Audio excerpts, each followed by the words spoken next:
मित्रों, जय महामहेश्वर। मित्रों, आज मैं आप लोगों को भगवान चित्रगुप्त की उत्पत्ति के बारे में बताने जा रहा हूँ कि भगवान चित्रगुप्त की उत्पत्ति कैसे हुई, क्यों हुई और किस लिए हुई। मित्रों, बताने के पहले आपसे कहना चाहता हूँ कि मेरे चैनल को सब्सक्राइब कर दें और बेल आइकन का बटन दबा दें।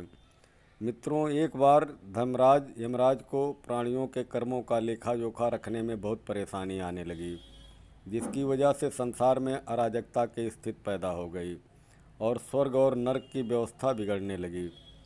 फिर धर्मराज यमराज ने परमपिता ब्रह्मा की उपासना किया। परमपिता ब्रह्मा प्रकट हुए। उन्होंने यमराज से कारण पूछा तो यमराज ने कहा, प्रभु, समस्त प्राणियों का लेखा जोखा और उनके द्वारा किए गए कर्मों का लेखा जोखा मैं अकेले नहीं रख पा रहा हूँ। मुझे एक अति विद्वान सहायक की ज़रूरत है, नहीं तो स्वर्ग और नरक की व्यवस्था बिगड़ जाएगी। इस बात को ब्रह्मा जी ने सुना और सोच विचार करने लगे और सोच विचार करते करते समाधि अवस्था में चले गए।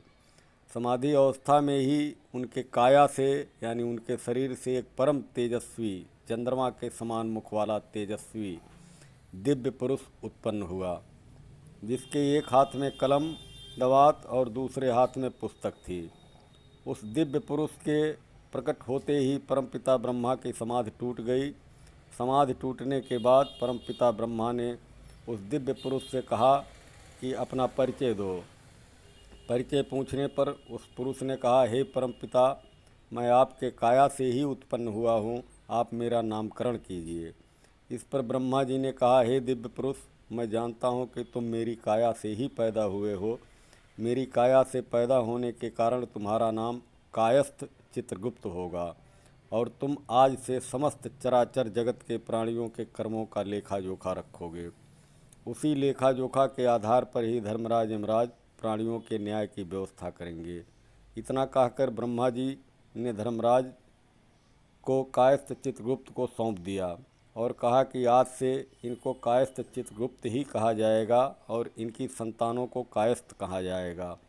ऐसा कहकर परमपिता ब्रह्मा जी अंतर्ध्यान हो गए। तभी से चराचर जगत के समस्त प्राणियों का लेखा जोखा भगवान चित्रगुप्त रखते हैं और उन्हीं के आधार पर प्राणियों के अच्छे बुरे कर्मों का न्याय धर्मराज यमराज जी करते हैं। मित्रों, मैं अपनी बात यहीं समाप्त करता हूँ। जय महामहेश्वर।